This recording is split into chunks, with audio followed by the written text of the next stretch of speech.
Halo guys, selamat siang. Kembali lagi bersama saya. Nama saya Yahya Harefa, NIM 23030609. Saya dari Prodi Peternakan Fakultas Pertanian Universitas Sumatera Utara. Hari ini saya akan menjelaskan kepada teman-teman semua sistem organ dalam daripada bebek, di mana sebelumnya sistematika dari bebek tersebut merupakan filum dari Chordata, kelas Aves, ordo Aneformes, dengan familia Anetida, genus Anes, spesies Anas, atau dengan bahasa Latin bebek tersebut adalah Platypus domesticus. Aduh teman-teman, karena hari ini kita akan belajar tentang bebek. Kira-kira teman-teman pada tahu nggak sih bebek itu kayak mana bentuknya? Tadi saya sudah membawa bebeknya, tapi bebeknya hilang. Mana ya bebeknya? Wah, ini bebeknya guys, datang sendiri dari langit. Baik teman-teman, sekarang saya kembali lagi untuk menjelaskan bagian-bagian dari tubuh Aves. Tubuh Aves sendiri terbagi atas dari kepalanya disebut dengan caput. Ini bagian kolum atau yang disebut dengan leher, trunkus badan. Kemudian trunkus tersendiri terbagi atas dua, trunkus ekstremitas atau anterior, di mana ini bagian sayap. Kemudian ekstremitas posterior, bagian kaki untuk berjalan. Kemudian bagian sini yang disebut dengan ekor atau yang disebut dengan caudal. Kemudian teman-teman, untuk bagian kepala tadi caput itu terdiri dari beberapa bagian lagi. Ya, ini rostum atau yang disebut dengan paruh. Ini berguna untuk makan, yang dimana rostum ini memiliki beberapa jenis lagi yang terdiri atas maksila atau rahang atas dan mandibula yang rahang bawah yang dilapisi oleh zat tanduk. Cavum oris merupakan mulut atau gigi, yang dimana pada cavum oris ini terdapat enzim yang berenzim amilase pada proses mekanik pada pencernaan. Demikian saja, terima kasih. Baik teman-teman, kembali lagi bersama saya. Jadi sekarang ini kita akan menjelaskan mengenai anatomi bulu dari bebek. Menurut letaknya sendiri, bulu bebek dibagi menjadi satu retrices, di mana bulu yang menutupi badannya. Kemudian retrices atau bulu yang berada pada pangkal ekornya. Yang ini nih teman-teman, di mana vexillumnya simetris dan berfungsi sebagai kemudi agar bebek ini tidak terjatuh. Kemudian remiges, bulu pada sayap. Ini nih teman-teman, remiges yang dibagi menjadi remiges primae yang melekat secara digital pada digiti dan secara metakarpal pada metakarpalia. Kemudian remiges sekundarien, di mana yang melekat ini teman-teman, yang melekat secara cubital dan radial ulna. Remiges tertier yang terletak paling dalam dan nampak sebagai kelanjutan sekunder daerah siku. Yang ini nih teman-teman. Oke, kemudian parapterum, bulu yang menutupi daerah bahu. Ini bagian sini. Ini kemudian alas puria alula atau bulu yang kecil yang menempel pada ibu jari atau di sini nih teman-teman. Ini pada ekstremitas posterior. Itu saja penjelasan dari anatomi bulu. Terima kasih. Baik teman-teman, sekarang saya akan menjelaskan guys mengenai anatomi bulu. Di sini pertama kita ada plumule, ini filoplumae dan ini plumule. Oke, di sini plumae ini merupakan bulu penutup tubuh bagian luar yang juga membentuk figur atau bentuk tubuh dari burung atau unggas. Termasuk tipe plumae adalah bulu sayap dan ekor. Bagian-bagian dari plumae sendiri itu terdiri atas kalamus, kuil atau tangkai bulu melekat pada folikel kulit nih, yang di sini nih. Bagian ini berongga dan mempunyai dua macam lubang. Di sini namanya umbilicus inferior pada pangkal ekor dan umbilicus superior pada bagian distal. Kemudian teman-teman, di sini ada rachis shaft, lanjutan dari calamus di sini nih, di sini. Tidak berongga merupakan penyokong vesiculum. Vesiculum di sini nih teman-teman, vesiculum atau fane atau bendera bulu yang terdapat di kanan dan di kiri. racis. Vexillum tersusun oleh barbae yang melekat pada racis. Tiap barbae mempunyai cabang. Nah, cabangnya ini yang disebut dengan barbulae, dan ada 2 macam barbulae. Oke, selanjutnya plumulae. Barbulae distal yang mengarah distal atau ujung bulu nih, pada bagian ini terdapat kait yang berguna untuk mengait barbulae proksimal sehingga bentuk bulu tidak mudah rusak. Oke guys, selanjutnya barbulae proksimal ini ujung-ujung nih yang mengarah pada pangkal bulu.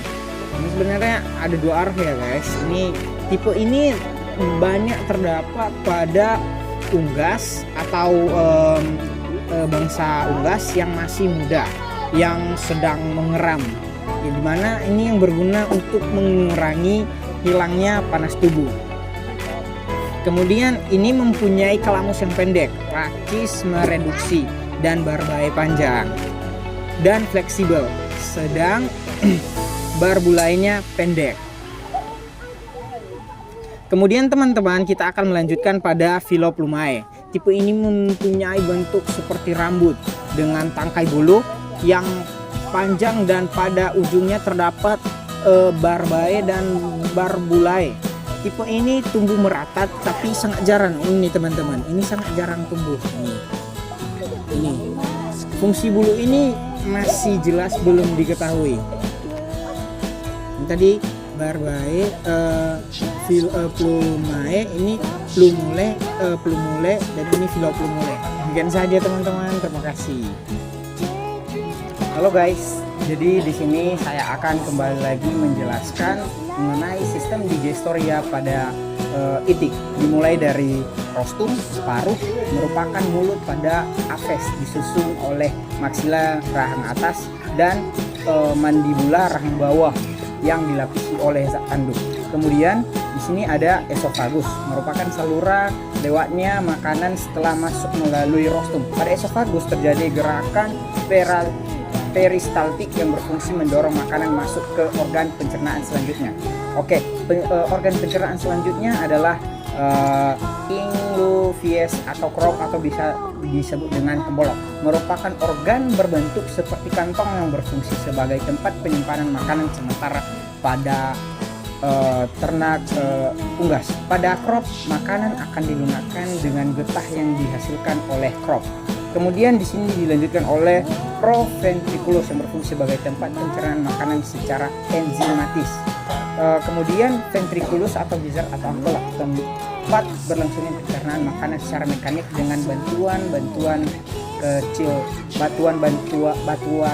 kecil atau grit yang ikut masuk ke dalam ventriculus pada saat ayam makan. Kemudian di sini masuk pada intestinum tenue, terdiri dari 3 bagian yaitu duodenum, jejunum, dan ileum. Mukosa usus halus berfungsi untuk menggerakkan makanan dan memperluas permukaan untuk menyerap sari-sari makanan oleh vili-vili pada dinding usus, di mana sari-sari makanan ini akan diserap darah. Pada intestinum tenue juga terjadi pencernaan secara enzimatis. Kemudian di sini ada sekum atau seka, tempat terjadinya pencernaan karbohidrat, protein, dan absorpsi air. Sekum merupakan batas antara intestinum tenue dengan intestinum crassum.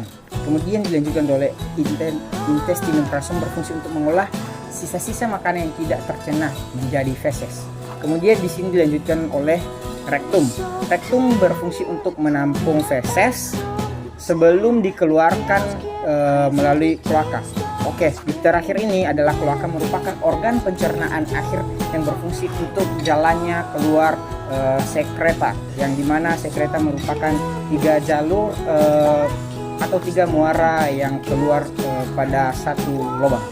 Demikian saja, terima kasih.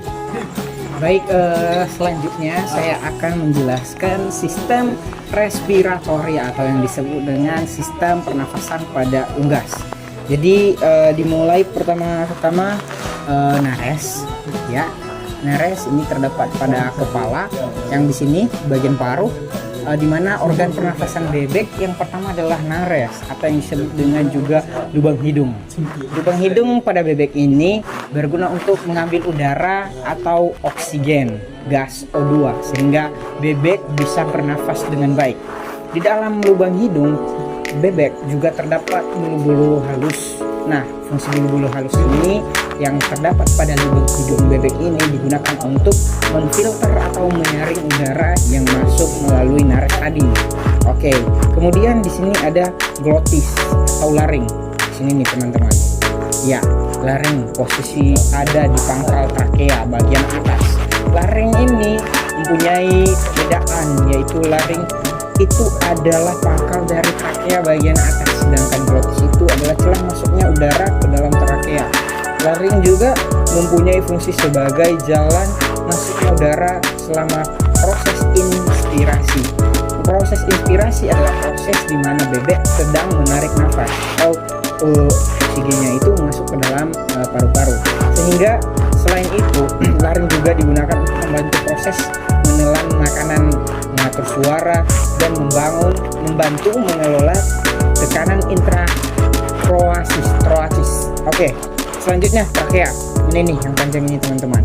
Trakea berbentuk selang, merupakan organ pernafasan bebek yang berbentuk pipa dan terdiri dari cincin-cincin tulang rawan. Trakea ini berfungsi untuk mencegah terjadinya kolapse karena adanya tekanan negatif pada saat bebek bernafas. Oke, selanjutnya di sini ada strings. Setelah dari trakea turun ke bawah, di pangkal bagian bawah trakea ada namanya strings.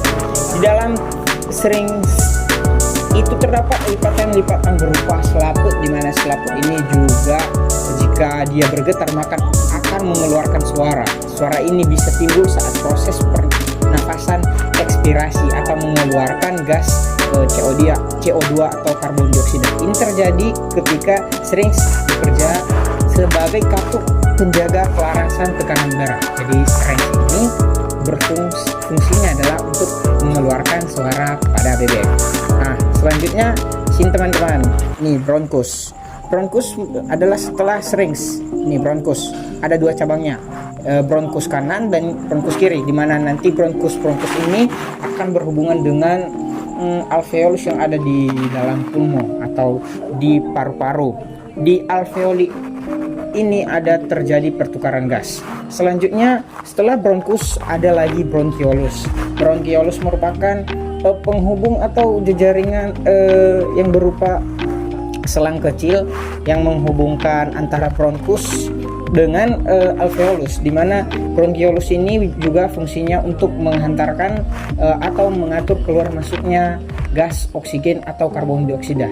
Kemudian alveolus bentuknya seperti mungkin di sini tidak jelas ya teman-teman, tapi bentuknya aslinya seperti anggur ya, di mana alveolus ini yang akan mengembang ngempis yang saat bebek melakukan proses inspirasi atau ekspirasi. Ini adalah dia akan melakukan gerakan mengembang dan mengempis. Yang dimana keseluruhan dari alveolus ini disebut dengan pulmo atau sering kita sebut dengan paru-paru. Oke, selanjutnya di dalam pulmo terdapat air sac atau kantong udara. Air sac atau kantong udara pada bebek ini berfungsi untuk mengontrol volume udara di dalam paru-paru agar tetap konstan. Jadi selain itu, kantong udara ini juga berfungsi untuk menggerakkan udara melalui paru-paru selama proses inspirasi dan ekspirasi. Jadi demikian saja penjelasan tentang saluran pernafasan pada ternak bebek. Terima kasih. Halo teman-teman, sekarang saya akan menjelaskan sistem saraf dari bebek atau sistem nervosum, di mana ini bagian otak. Bagian-bagian dari otak yaitu cerebrum atau otak besar nih. Berfungsi untuk mengatur semua aktivitas sadar pada ayam. Cerebrum terdiri dari hemisfere, cerebri, dan lobus. Di sini lobus olfactorius. Cerebrum berfungsi untuk mengatur keseimbangan tubuh. Ketiga ketiga itu medula oblongata, di mana berfungsi sebagai pengatur aktivitas tubuh bagian dalam seperti aliran darah, kebutuhan oksigen, serta fungsi jantung dan paru-paru. Kemudian medula spinalis berfungsi untuk mengantarkan informasi dari otak ke otot dan organ tubuh tertentu lainnya. Terima kasih.